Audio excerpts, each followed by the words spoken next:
ekanye kusithengela i-stropez uhleli endlini like uhleli endlini like ushute nge-stropez kumele uzuze ka-hurricane. You understand? Uzoyiphuza ka-hurricane. You get what I'm saying? Yes.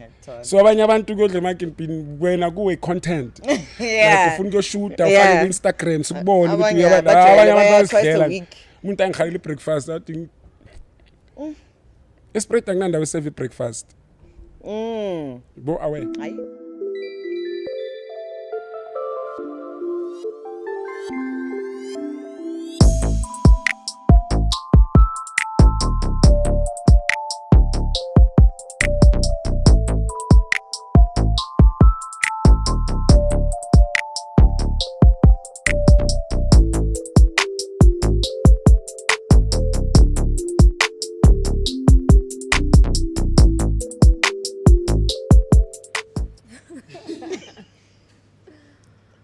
Don't be shy. 3, 2, 1. Hi guys, if you tuned in right now, you're watching ADN Lifestyle with Sonate, brought to you by Audionomics Entertainment, coming to you live. It's not live.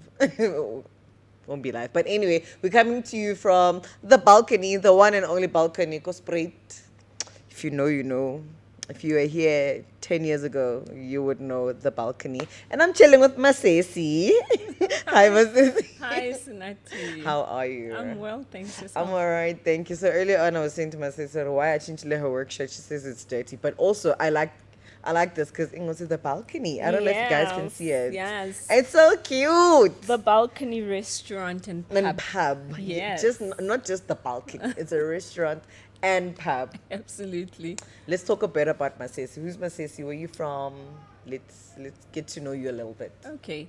So MASESI is from Kathorus. I'm born and bred in Kathorus.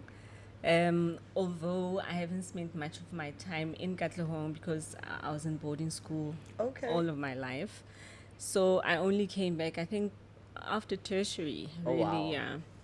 So, yeah. So I guess, yeah, it's school, and then tertiary, did marketing. Nice. And then having been brought up under an entrepreneurial, family. It only made sense for me to come back into business. Okay. Yeah. All right, that's super cool. So I guess that was instilled from Munyani. Absolutely. This whole business thing. Yeah.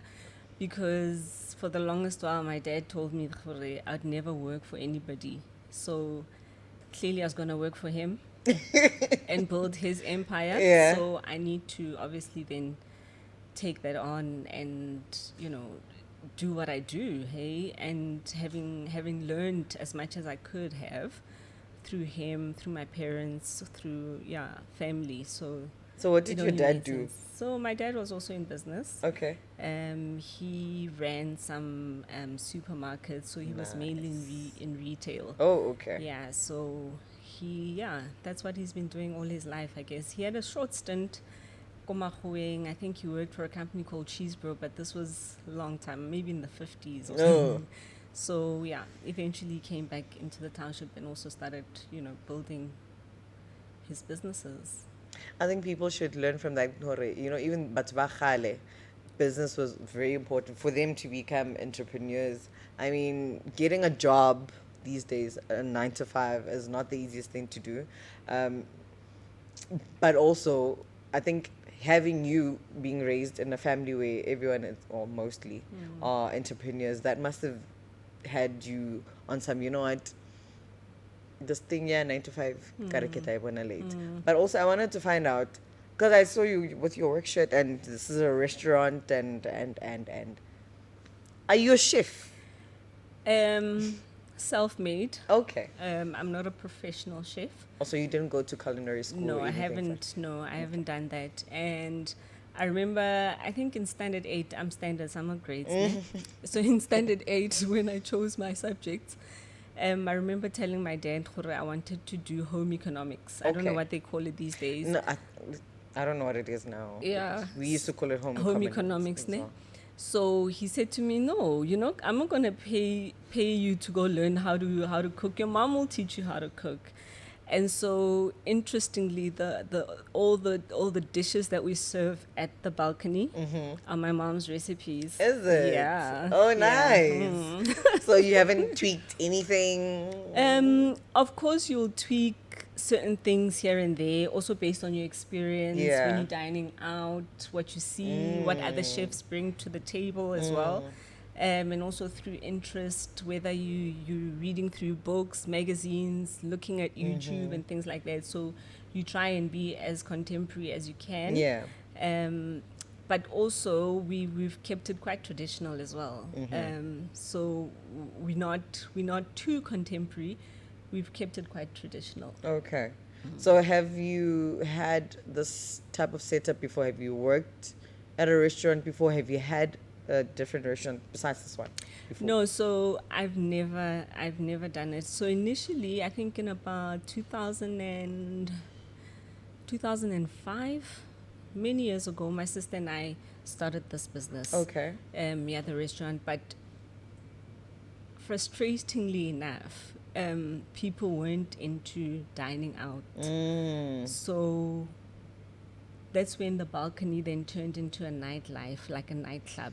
Okay. So it initially started as a business, as a restaurant, but it didn't take off. So then that's when I then invited the likes of Bo Morris and the local DJs. Kido and all of that. And they then took it to the nightlife. And Funny enough, I didn't know it existed as a restaurant before. Yeah. I've always known it as, the nightlife. balcony. Yeah. So initially we were calling it Mabogo Dining, and I guess with a lot of people coming in, spending a lot of time on the balcony, that's when Morris coined it the balcony. And and that's how it has remained as the balcony. And I just rode that wave when I came back in 2020. I just went back to the balcony because I thought, it already has that name and it's a brand that is known as the balcony. Maybe if we rebrand, maybe people will, I don't know, because I think people still have that thing, the balcony. Mara, they're not sure what it is. What it is now. Yeah. Yeah, because I remember, I did my launch here. Yay. Hint, hint, smash, smash, So, because I was posting and telling people I'll be at the balcony, and everyone's like, how uvusi balcony? And I'm like, what do you mean? It's always been there. It's still operating. It's a restaurant. You guys must go there and buy food, please. So we relaunched in 2020. Yeah. So I came back as a restaurant post-COVID because I was freelancing as a researcher, so as a market research moderator. Okay. So also dabbling distribution of products to local businesses. So it was through the research in one of my research studies that I realized we didn't have some nice restaurants, places for people to dine out and have a nice relaxed environment, a home away from home.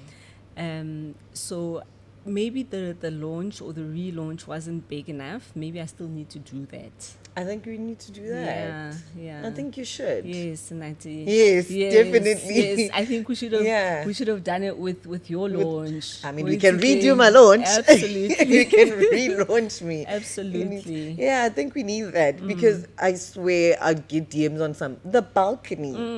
Is it still operating? I'm like, guys, yes, it's open. Yeah. When are you open? So we open daily except for Wednesdays. Okay, is that where you take a break? Yeah, that's our break, and that's a day that we also use maybe to do some maintenance on the business or just some thorough cleaning. Yeah. So it's open daily except for Wednesdays. Oh my gosh, okay. And what do you guys offer in terms of food?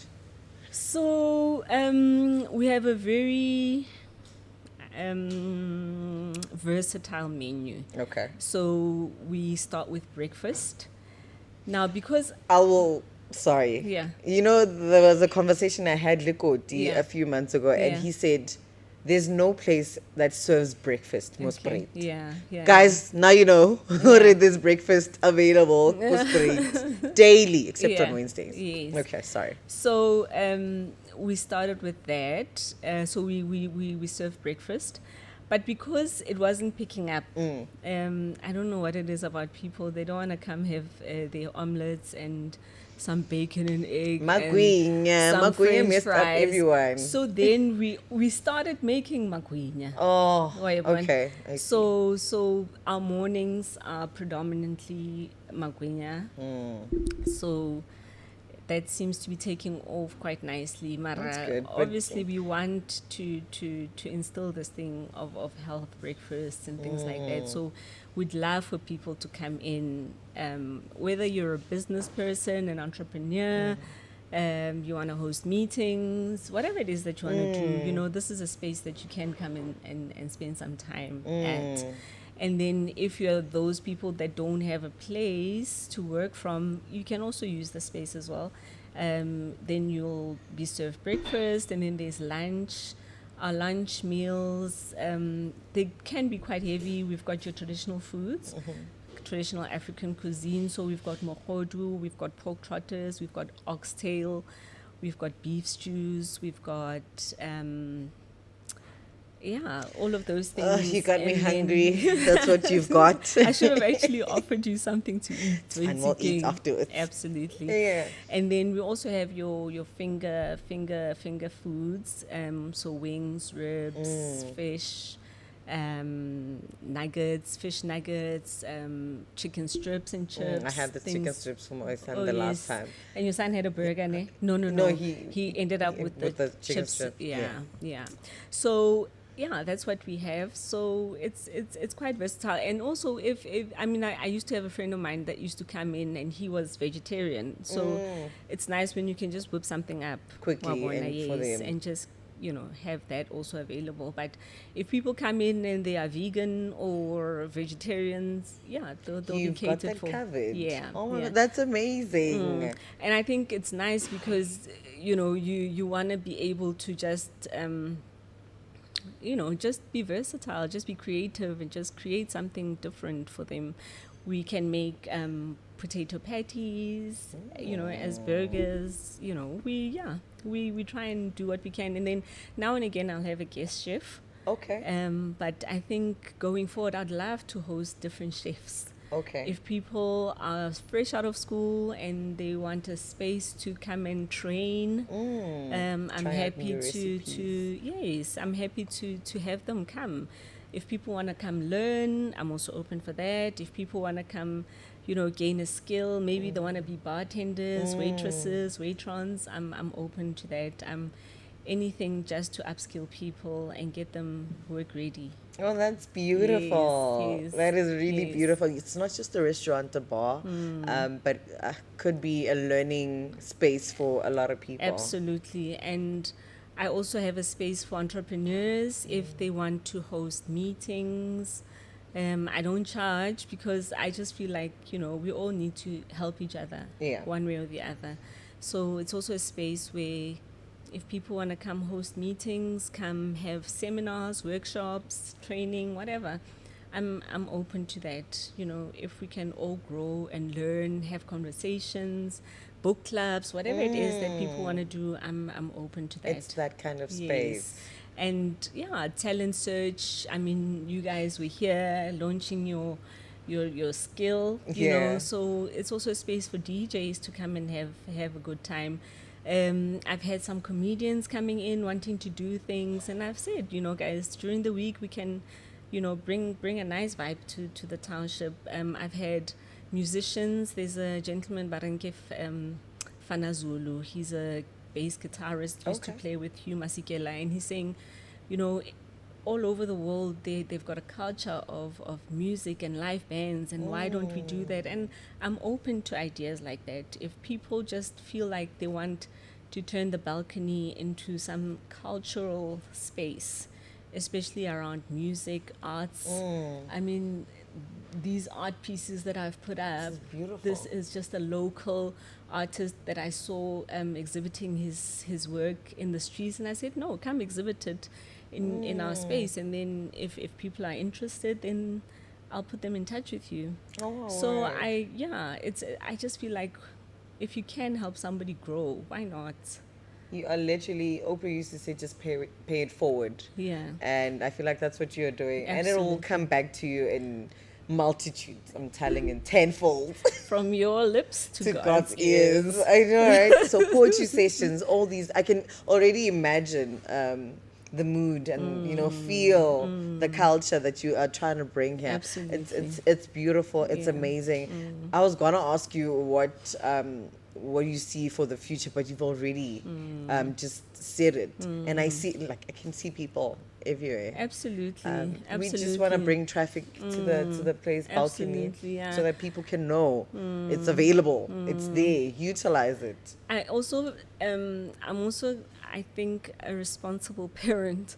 So I'm a piano guys. And especially because it's youngsters, ne? Yeah. Young people get very upset with me when I won't sell alcohol to them. But I'm just being a responsible parent and knowing myself, I wouldn't like my sons to be exposed to that sort of thing. So I'm still very traditional and very what's the word I'm looking for?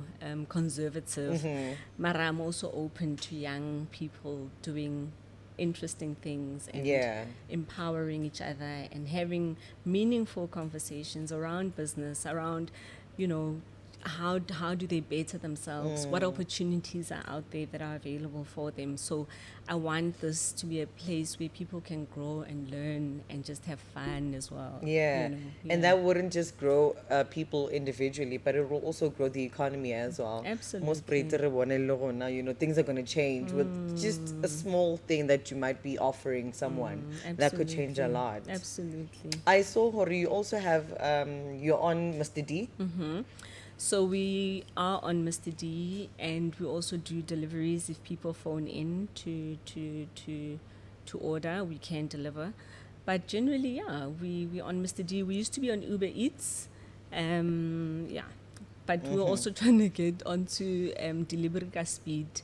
But they're still in Sky City. Oh, okay. But if there are local people that do deliveries, Livana, we can partner with them. Yeah. Yeah. Oh my gosh, that's amazing. Yeah. Do you have contact numbers or anything for people who want to order? Yes. Food? Okay. So the Balcony Restaurant and Pub is on Facebook. Okay, cool. And on Instagram. All right. And we also have a cell number. Do you want me to give it out now? Please. Okay, so the number is 079 455 3888. Okay, Uncle NK will do the things and he'll put it on the screen for everyone. Lovely. Your socials as well. Yes. It's really amazing. I'm really proud of you. I'm so happy to have met you. I think we met a few years ago, 2 years ago. Yes.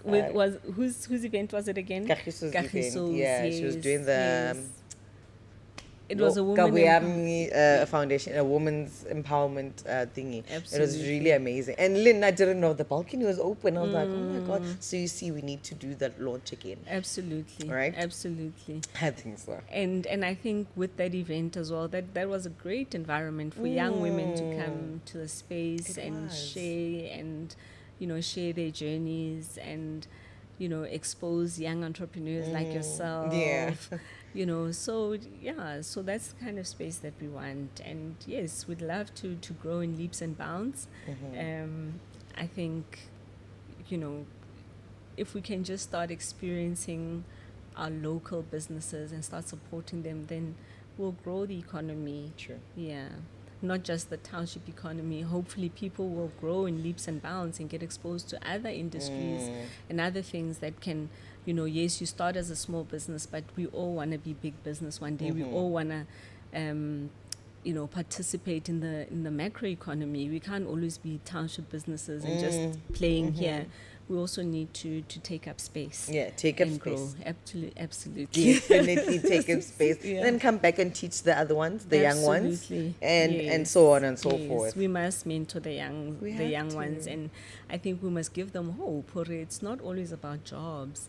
Entrepreneurship is always about solving problems, societal problems. So they need to be able to look in the environment or what can they do better. And that's how entrepreneurs all over the world have succeeded. It's through solving problems that people are faced with on the daily. instead of waiting for government to do it for you. Yeah. Let's not even go there.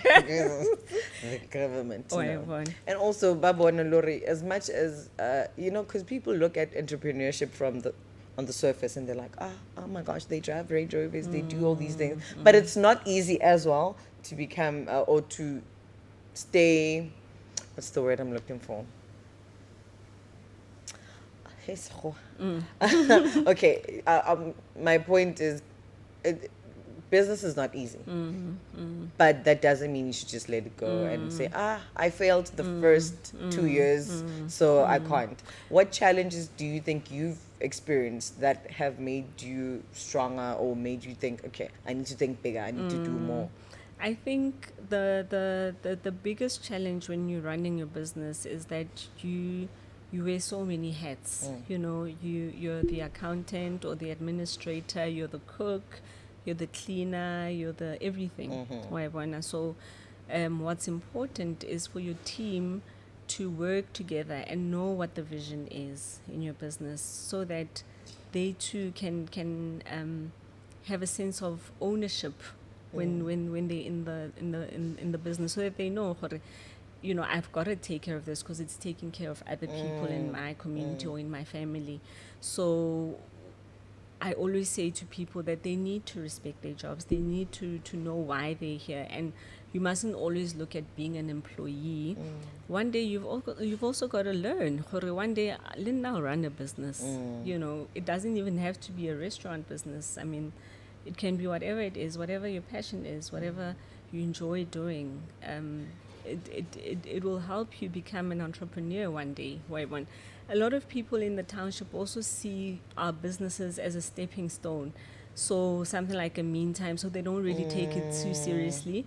So you find you changing staff quite regularly, because how hotla something new, they drop you. So you always having to teach people. So having a high staff turnover is also quite a bit of a challenge, because then you're wasting resources, training, getting marketing, clothing, things like that. So one other challenge has always been cash. Cash flow can be such a challenge, but you try and see, how do you plan, how do you also learn. You need to always have a mentor as well, who's going to help you, somebody who's been there, because business at the end of the day is business. Mara, there are basics that you need to be able to learn, and getting a professional at some point who's going to do your books and help you see whether you're growing or not growing, whether you're stagnant, whether you're losing. So things like those are always important. But the most important thing is just to know your business and also be teachable, and also be willing to learn new things. Go out there and see what people are doing, research, understand your market. It's little things like those. And unfortunately, our education system doesn't even teach us that. So a lot of it, people think, they're not cut out for it. But I blame it on the education system. But I mean, anywhere in the world, people are taught how to be enterprising. I mean, you'll see a lot of foreign nationals coming in and starting their own businesses, but that's because that's how they've been socialized or brought up. So, now we need to be able to pay it forward, share the knowledge, encourage people to not always depend on jobs, because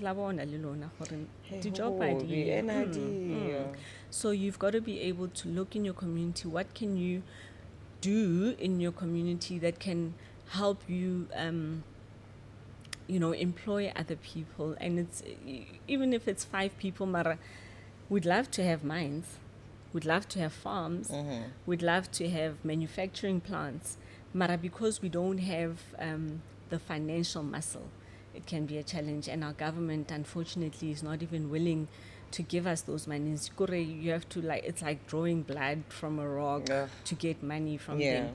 But that's because they don't have the vision, and they don't understand the importance of entrepreneurs, because those are the people that can actually be the engine that runs your economy. I mean, there's a case study at Toyota. Toyota was an entrepreneur who was funded by their business, by their government, and they gave them money. They went into manufacturing, And voila. Look at them now. Exactly. And they paid it back to the government. So the government can learn from that. Entrepreneurs are people that can actually help your economy to grow. Most definitely. Well, I'm sure it's going to reach the government. Well, I hope this clip episode reaches someone in the government, and hopefully someone is listening and try to bring change. Absolutely. You know, and young people as well. I want to encourage them to look at industries like those, like farming. You can start as a small scale farmer, feed yourself, because whoever feeds you controls you, ne? So and they'll put whatever they want in whatever their they food. feed. Exactly. And they put the wrong things. So we've got to learn how to do some of those things. We've got to learn to take things for ourselves and just be the change we want to see in the world. Take charge. Absolutely. Yeah. Thank you so much for having a chat with me. I feel like it's a school. I'm in a business class. I don't know, something. We need to talk more. Like, I need to learn a lot more from you. Yes. We're willing to share whatever it is that we have, because it's useless for me to die and then maybe with all that information, all that knowledge. So people need to be exposed. People need to understand the big economy. Where can one fit in? And as long as there are companies like Tiger Brands and all of these, there's an opportunity for a young black person to get in there because it's still monopolized. So we need to have more players in those industries. So people need to really open up their eyes and just peel whatever it is, the veil, and just be open to learning. Look for other opportunities. What is it that you can do? Understand that industry. Understand everything about it. Understand the players. Understand, there's a lot that we can learn. So, thank you so much for coming. I really appreciate you guys giving me this opportunity. Of course, you're welcome. That's what we are about. And hopefully, we can grow in leaps and bounds and we will welcome people and, give them a treat here at the balcony. We definitely will. I see it. I see the vision. Yeah. God is like, you know what? I got you. Thank you, Sanatu. Thank you so much. You're welcome. This is ADN Lifestyle with Sanatu. Please like, share, comment, subscribe mostly. But thank you guys for watching, and we're out. Bye. Not too bad, was it? No, not at all. You are a very smart woman, hey? Why, thank you. Well, I could tell.